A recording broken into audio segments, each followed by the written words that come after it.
जी hello दोस्तों। फिर से मैं आज अपना जीवित समर्थित खुदावन परमेश्वर प्रभु यीशु मसीह के नाम से आप सभी को आज की इस नए टॉपिक में स्वागत करना चाहूंगा। जितने लोग मेरे मैसेज को सुनते हैं, वीडियो को देखते हैं, आप सभी को परमेश्वर बहुत आयत से आशीषित करे। जी हाँ दोस्तों, आज के समय में हम कुछ इस प्रकार से परमेश्वर की वचन की सच्चाई को जानने के लिए, सीखने के लिए प्रयास करेंगे। शायद बहुत सारे लोगों के मन में परमेश्वर की वचन की सच्चाई को लेकर के कुछ सवाल होगा और उस सवाल की जवाब तलाशते होंगे, लेकिन आज तो आपको उत्तर नहीं मिला होगा। मैं आशा करता हूं आज परमेश्वर आपकी सवाल की उत्तर देने वाले हैं। इसलिए मेरे दोस्त, मेरे भाई और बहनों, जितने लोग इस वीडियो को देखते हैं, इस वीडियो को पूरा देखिए, मैसेज को पूरा सुनिए और परमेश्वर की वचन की सच्चाई को ध्यान पूर्वक सीखिए, ताकि आने वाला दिनों में झूठी शिक्षा से आप शायद बच सकते हैं। परमेश्वर आप सभी को बहुत आयत से आशीष करे। दोस्तों चलिए दोस्तों, हम अपना टॉपिक में जाएंगे। आज की जो हमारा विषय है, why did God create the tree of the knowledge of good and evil in the middle of the Garden of Eden? Why did God put the tree of the knowledge of good and evil in the middle of the Garden of Eden? परमेश्वर ने उस सत ज्ञानदायक की वृक्ष की फल को उस एदन उद्यान की बगीचा का बीच में क्यों लगाया? जैसे परमेश्वर जानता था कि आपने सृष्टि, जिस मनुष्य को परमेश्वर ने अपने ही स्वरूप में, अपने ही इमेज में बनाया, उस मनुष्य परमेश्वर की आज्ञा को उल्लंघन करेगा, परमेश्वर की आज्ञा को तोड़ेगा, परमेश्वर की बातों को नहीं मानेगा, परमेश्वर की आज्ञा का विरोध में जाएगा और वो पाप करेगा, पाप में पतित होगा।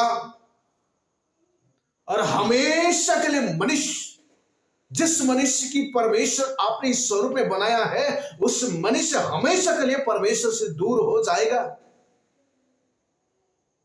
और उस मनुष्य को बचाने के लिए परमेश्वर आज इस पृथ्वी पर आके क्रूस पर चढ़ना, इस प्रकार की सारे कामों को करना क्यों आवश्यक पड़ा? क्योंकि हम जानते हैं हमारा परमेश्वर खुदा, उसके पास तो फॉर नॉलेज है। कुछ चीज होने से पहले वो जानता है, और वो परमेश्वर जानता था कि अपना सृष्टि उस परमेश्वर की आज्ञा का उल्लंघन करेगा।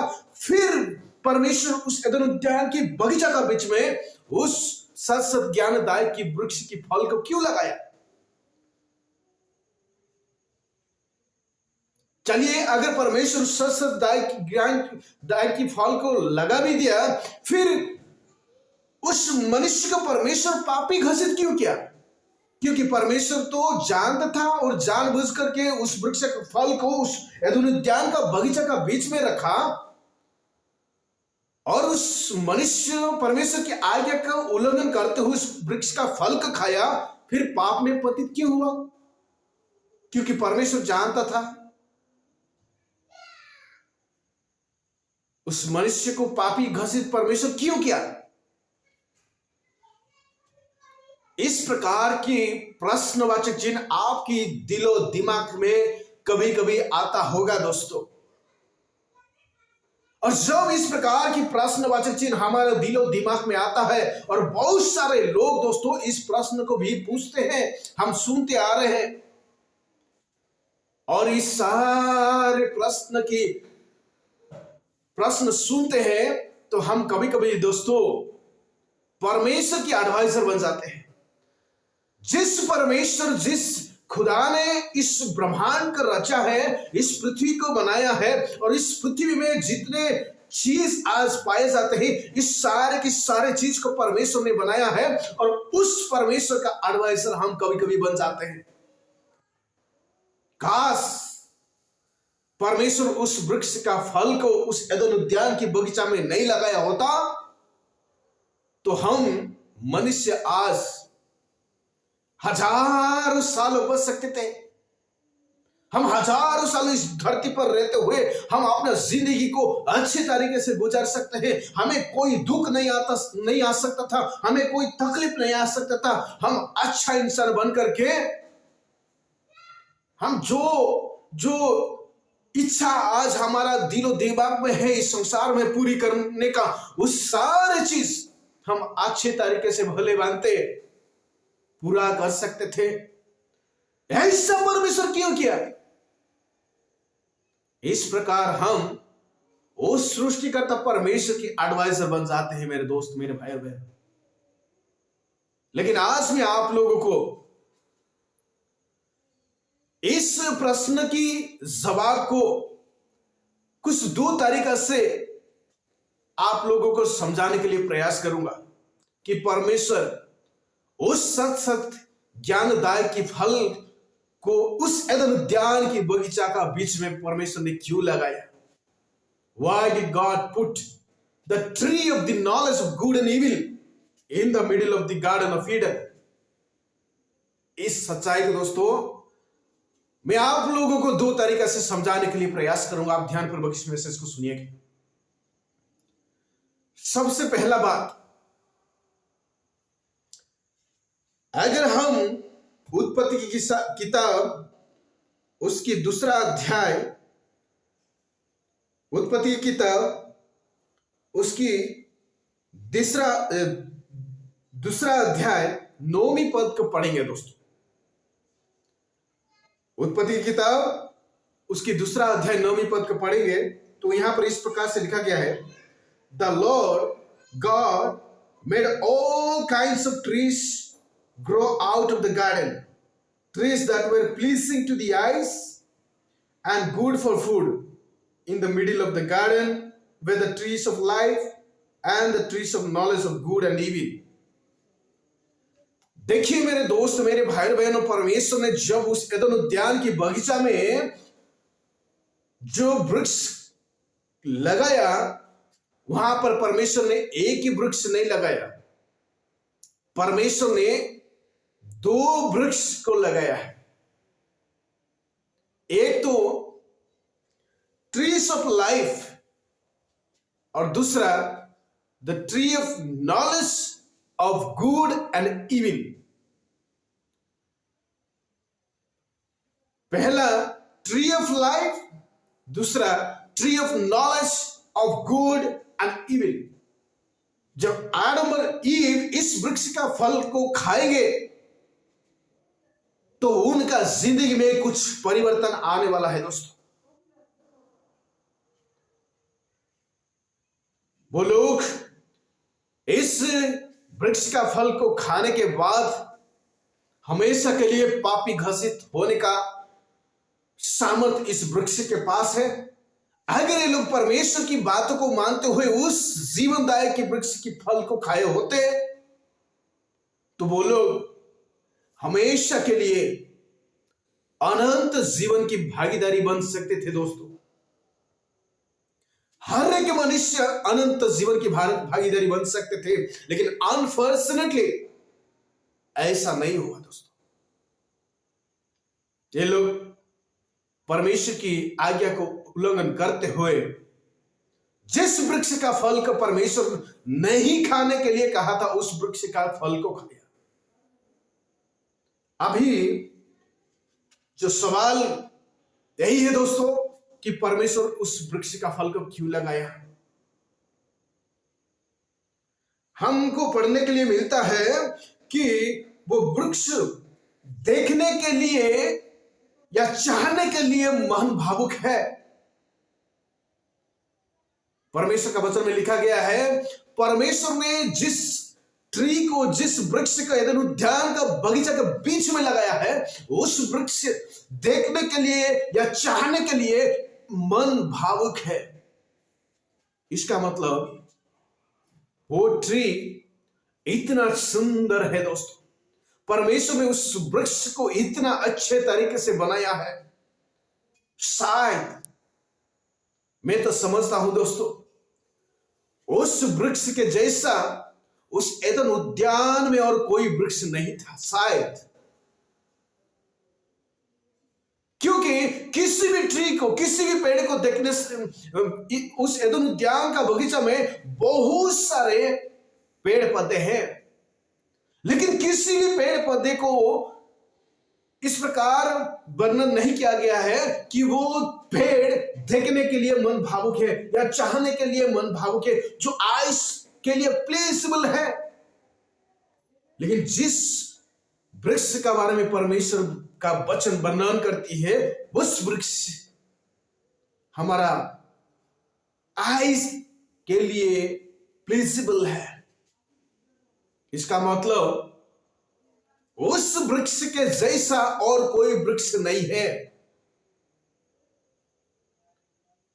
और यही है दोस्तों, अगर उस वृक्ष के जैसा उस एदन उद्यान में और कोई वृक्ष नहीं है, तो फिर उस बगीचा का सुंदरता उस वृक्ष ही दे रहा है।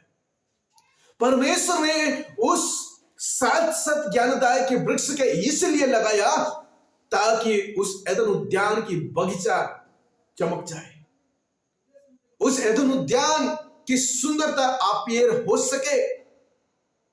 उस एदन उद्यान की सुंदरता के लिए, उस बगीचा की सुंदरता के लिए परमेश्वर ने उस सत ज्ञानदायक की वृक्ष का फल को उस एदन उद्यान का बगीचा का बीच में लगाया दोस्तों।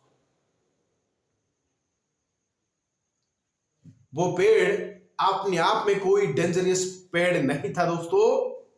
वो पेड़ एक अच्छा गुड फूड था, लेकिन मनुष्य ही परमेश्वर की दिया हुआ जो फ्री विल को परमेश्वर का विरुद्ध में यूज किया दोस्तों। जिस परमेश्वर ने आदम को और ईव को फ्री विल दिए हैं, उस फ्री विल को, उस स्वतंत्र इच्छा को उस दिया हुआ खुदा के विरुद्ध में वो लोग इस्तेमाल किया और पाप में पतित हुआ दोस्तों।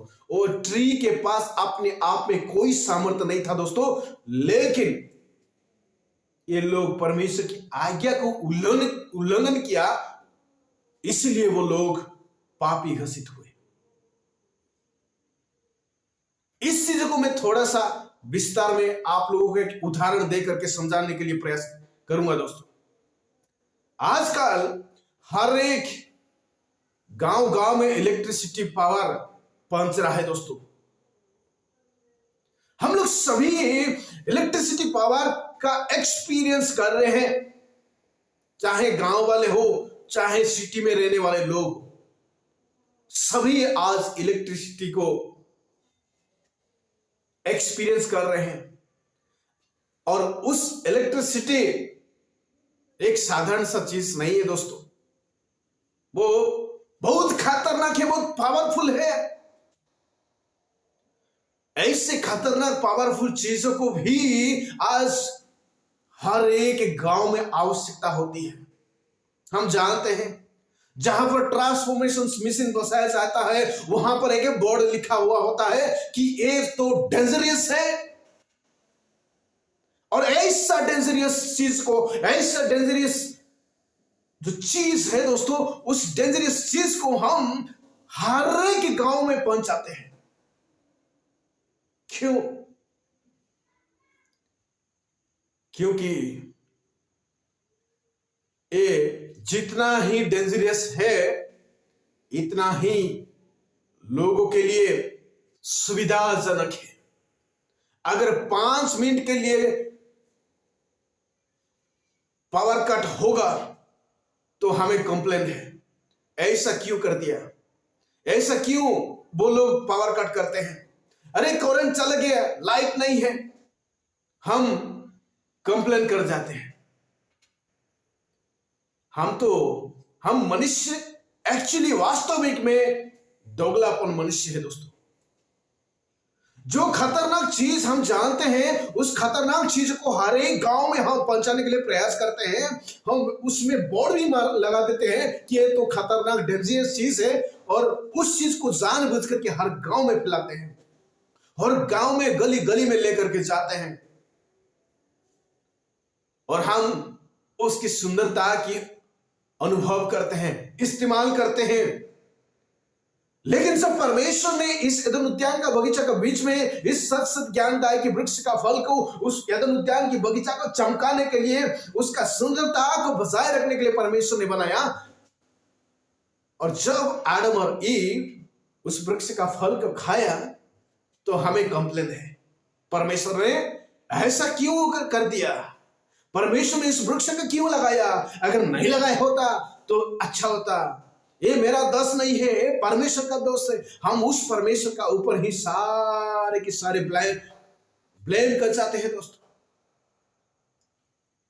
ठीक उसी प्रकार ही दोस्तों कि परमेश्वर ने जैसे उस एदन उद्यान का बगीचा में उस सत ज्ञानदायक वृक्ष का फल को अपना बगीचा को चमकाने के लिए लगाया, तो हमें उसका अनुभव करना चाहिए, हमें उसको देख करके आनंद लेना चाहिए,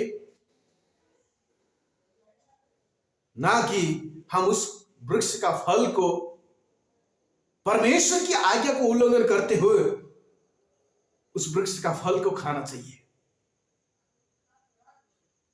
आज बहुत सारे लोग घूमने के लिए जाते हैं दोस्तों, पार्क घूमने के लिए जाते हैं।